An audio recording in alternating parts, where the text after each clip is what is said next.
बिहार में पकड़े जा रहे संदिग्ध, पुलिस बरसा रही डंडे, जांच एजेंसियां सतर्क। सम्राट चौधरी के आदेश के बाद ताबड़तोड़ एक्शन हो रहा है और अब कई संदिग्धों की गिरफ्तारी भी हुई। ऐसे लोगों की संख्या 5000 से ज्यादा की हो सकती है, क्योंकि ऐसे लोग बिहार में उत्पात मचाने, कट्टरपंथ फैलाने की कोशिश कर सकते हैं, लेकिन उससे पहले ही उन पर सख्त एक्शन होगा, क्योंकि इन कट्टरपंथियों के खिलाफ ऐसे सबूत मिले हैं जो इन्हें शक के दायरे में लाते हैं। हैरानी की बात तो यह है कि इनमें कुछ लोग विपक्षी पार्टियों के सगे संबंधी तक बताए जाते हैं। नमस्कार, कैपिटल टीवी का खास शो बेबाक सवाल देख रहे हैं आप। मैं हूं आपके साथ हर्ष भारद्वाज। बिहार के गोपालगंज जिले के सभी थाना क्षेत्रों में दूसरे राज्यों के अवैध तरीके से रह रहे लोगों, अवैध प्रवासियों पर नकेल कसने की तैयारी में बिहार पुलिस है।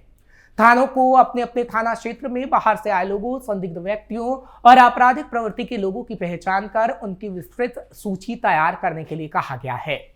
उनका सत्यापन सुनिश्चित किया जाए, क्रॉस चेक करने के बाद कार्रवाई करने के भी आदेश दे दिए गए हैं। इस तरह के मामले की जांच पड़ताल भी थाना स्तर पर शुरू कर दी गई है।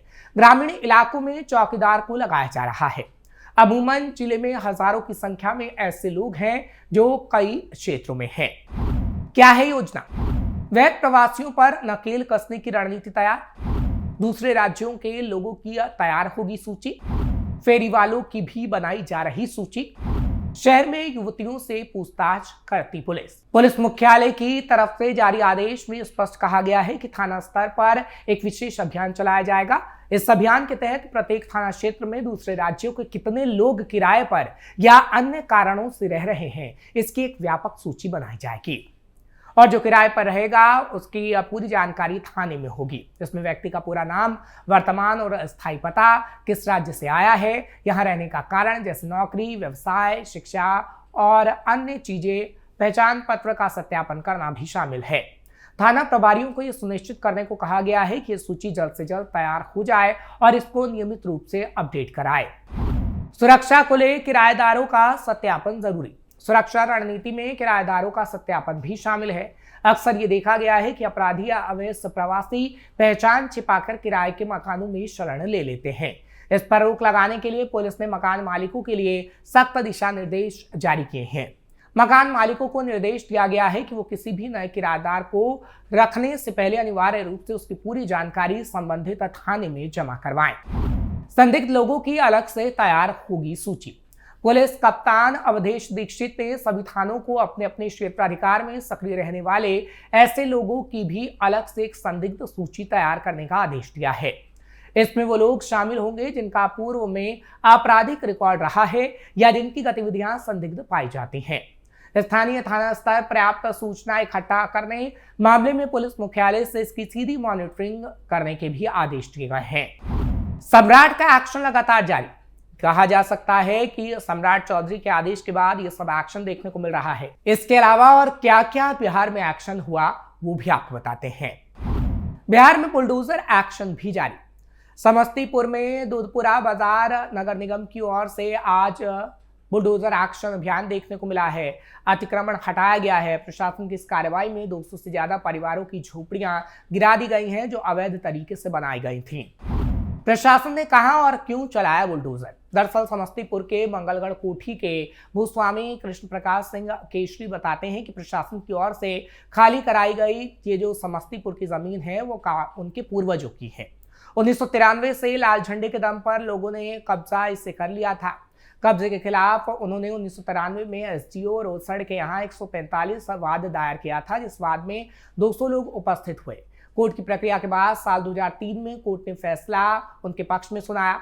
इसके बाद जमीन पर कब्जा नहीं हटाया गया, जबकि पक्ष में फैसला आया था, लेकिन प्रशासन की ओर से उन्हें मदद नहीं मिली थी क्योंकि प्रशासन उस वक्त लालू का था। इसके बाद 2005 में जिला जज के कोर्ट में एक बार फिर अर्जी लगाई गई। करीब 13 साल बाद एक बार फिर उनके पक्ष में 2018 में फैसला आया, लेकिन पोजीशन नहीं मिला। साल 2019 में कृष्ण प्रकाश केसरी मामले को लेकर हाईकोर्ट चले गए, जहां उसी साल अगस्त में कोर्ट ने फैसला देते हुए जिला प्रशासन को जमीन खाली करने का आदेश दिया, लेकिन चुनावी प्रक्रिया शुरू हो जाने के बाद ये कार्रवाई नहीं हो पाई।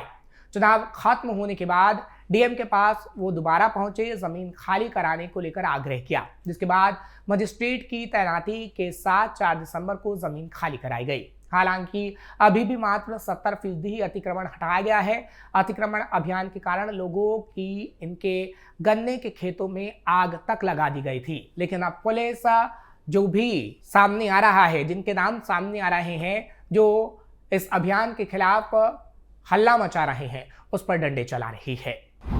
7 अक्टूबर को ही होनी थी कार्रवाई, चुनाव के कारण हुई देरी। जैसा कि हमने आपको बताया कि चुनाव के कारण इसमें देर हो गई, क्योंकि रोसड़ा के एसडीओ संदीप कुमार ने बताया है कि कोर्ट से आदेश मिलने के बाद सभी लोगों को नोटिस दे दिया गया था, जिन पर बुलडोजर की कार्रवाई हो रही है। 7 अक्टूबर को जमीन खाली करने का नोटिस जारी हुआ था। उस समय माइकिंग भी कराई गई थी। फिर से 3 दिनों से नोटिस दिया गया। इसके बावजूद लोगों ने जमीनों को खाली नहीं किया, तो हाई कोर्ट के आदेश पर उनकी जमीनों को खाली कराया गया। कुछ लोगों ने झुग्गी झोपड़ियों को खुद ही आग लगा दी और खाली कर दिया। हालांकि ये भी कहा जा रहा है कि कुछ लोगों को पुलिस ने वहां से हटाने का काम किया। बुलडोजर एक्शन के दौरान देशी शराब के कारोबार का खुलासा। वहीं बेगूसराय के ट्रैफिक चौक से जेल गेट तक झुग्गी झोपड़ी को हटाने के लिए प्रशासन की टीम जब बुलडोजर लेकर पहुंची, तो अतिक्रमण हटाने के दौरान ही प्रशासन की टीम को देशी शराब के अवैध कारोबार का भी पता चला और तत्काल उसका सफाया भी किया गया। मामला लोहिया नगर झोपड़पट्टी का है। स्थानीय लोगों ने यह भी कहा कि लोहिया नगर के झोपड़पट्टी में गरीब मजदूरी में लोग रह रहे थे। हालांकि ऐसा बिल्कुल नहीं था। यहाँ देसी महुआ शराब की फैक्ट्रियां चलती थी, जिसकी तस्वीर भी सामने आई। यहाँ रहने वाले लोग ऊपर से दिखावे के लिए झोपड़ी बनाकर रहते थे, लेकिन अंदर 50% से ज्यादा घरों में देसी शराब बनाई जाती थी। ये देसी शराब न केवल आसपास में बेचते थे, बल्कि दूर दूर तक भी पहुंचाई जाती थी। मिट्टी के नीचे प्लास्टिक के डिब्बे, गैलन में रखी थी शराब की खेप। यहाँ शराब के कारोबार की सूचना पर पहले भी पुलिस पहुंची थी, तो 1-2 घर में छापेमारी करने के बाद लौट जाया करती थी। अभी जब पुलिस ने झोपड़ी हटाई तो इस दौरान कुछ बोतल शराब मिली, जिसके बाद ये बड़ी और तगड़ी कार्रवाई की गई है और आगे आने वाले समय में ऐसी और तगड़ी देखने को कार्रवाई मिल सकती है। हालांकि जो शराब मिली है, जैसे ही इस बात का पता लगा तो मिट्टी खोदकर वहां से उसे हटाना शुरू किया गया। मिट्टी के नीचे प्लास्टिक के डब्बे और गैलन में शराब रखी मिली थी। यहाँ के कारोबारी शराब बनाकर मिट्टी के नीचे और झोपड़पट्टी के बीच में कच्चे नाला के जमा गंदे पानी में इसे छुपाया करते थे। पुलिस आती थी तो पता चलता था कि यहाँ कुछ भी नहीं है, लेकिन जब तगड़ी कार्रवाई की गई तो वहां से बरामद उस शराब को किया गया। वो इतना ही नहीं, बल्कि गांजा और स्मैक का कारोबार भी यहाँ होता था। सूत्र बताते हैं कि कोढ़ा यानी कटिहार गैंग के 10 से अधिक बदमाश इस झोपड़पट्टी में रहकर बेगूसराय और आसपास के इलाके में चोरी, छिनतई, झपटामार और लूट की घटना को अंजाम दिया करते थे। सदर वन डीएसपी आनंद कुमार पांडे बताते हैं कि ये झोपड़पट्टी बड़े पैमाने पर अवैध शराब बनाने का अड्डा बन चुकी थी। छिनतई और मोटरसाइकिल चोरी की घटना में शामिल बदमाश यहाँ अड्डा बनाए हुए थे। 8000 लीटर से अधिक देशी महुआ शराब भी बरामद की गई है। डिप्टी सीएम सम्राट चौधरी ने की थी बड़ी बैठक। हालांकि ये सब जो हो रहा है वो सम्राट की मीटिंग के बाद हुआ। इसलिए मीटिंग में क्या क्या हुआ था उस बात की भी जानकारी आपको अब देते हैं। बिहार में कानून व्यवस्था को लेकर डिप्टी सीएम सम्राट चौधरी ने जिस तेवर के साथ अधिकारियों की हाई लेवल बैठक ली थी, उससे साफ कर दिया कि राज्य सरकार अब किसी भी तरह की लापरवाही बर्दाश्त करने के मूड में नहीं। बैठक के दौरान उन्होंने पुलिस और प्रशासनिक अधिकारी को स्पष्ट निर्देश दिया था कि अवैध गतिविधियों पर तुरंत और कठोर कार्रवाई होगी, ताकि आम लोगों को सुरक्षा का ठोस एहसास हो सके। बैठक में सम्राट चौधरी ने अवैध खनन को लेकर सबसे बड़ा फैसला लेते हुए कहा था कि ऐसी गाड़ियों को सिर्फ जब्त ही नहीं किया जाएगा, बल्कि 15 दिनों के भीतर उसकी नीलामी भी पूरी की जाएगी। उन्होंने माना कि सालों से अवैध कारोबार कई जिलों में कानून व्यवस्था को प्रभावित कर रहा है, इसलिए अब जीरो टॉलरेंस की नीति हर जगह अपनाई जाएगी। साथ ही उन्होंने अधिकारियों को भी चेतावनी दी कि जो ढिलाई बरतेंगे उन पर कड़ी कार्रवाई होगी। डिप्टी सीएम ने बैंकिंग फ्रॉड से जुड़े मामलों पर भी कड़ा रुख दिखाते हुए कहा था कि इन घटनाओं में तेजी से बढ़ोतरी हुई है और इससे आम जनता की जमा पूंजी पर सीधा असर पड़ेगा। अवैध अतिक्रमण पर तेजी से कार्रवाई होगी, शराब माफियाओं पर पुलिस के डंडे बरसेंगे और उन्हें जेल में डाला जाएगा और अपराधियों को मिट्टी में मिलाने का काम भी किया जाएगा। प्रश्न पेपर लीक जैसी घटनाओं पर भी सम्राट चौधरी ने बेहद सख्त टिप्पणी करते हुए कहा था कि शिक्षा व्यवस्था को नुकसान पहुंचाने वालों की संपत्ति जब्त की जाएगी। उन्होंने अधिकारियों से कहा था कि पेपर लीक रोकने के लिए समर्पित स्पेशल टीमें बनाई जाएं और इस मामले में शामिल किसी भी व्यक्ति को न छोड़ा जाए। उन्होंने हालांकि 112 इमरजेंसी रिस्पांस सिस्टम की गति बढ़ाने पर भी जोर दिया था और कहा था कि किसी भी आपातकालीन कॉल पर पुलिस की प्रतिक्रिया 8 से 10 मिनट के भीतर होनी चाहिए। उन्होंने कहा कि लोगों को भरोसा दिलाना जरूरी है कि संकट की घड़ी में सिस्टम उनके साथ खड़ा है। साइबर अपराध पर भी डिप्टी सीएम ने त्वरित कार्रवाई करने के कहा और विशेष रूप से केंद्रीय एजेंसियों के साथ तालमेल बढ़ाने का निर्देश दिया ताकि बाहरी नेटवर्क से होने वाले साइबर फ्रॉड पर भी प्रभावी रोक लगाई जा सके। उन्होंने बताया कि राज्य का साइबर ढांचा सुदृढ़ करने के लिए अलग से रोड मैप तैयार किया जा रहा है, यानी पहले आदेश फिर एक्शन और अब उसकी तस्वीर जो आपके सामने है।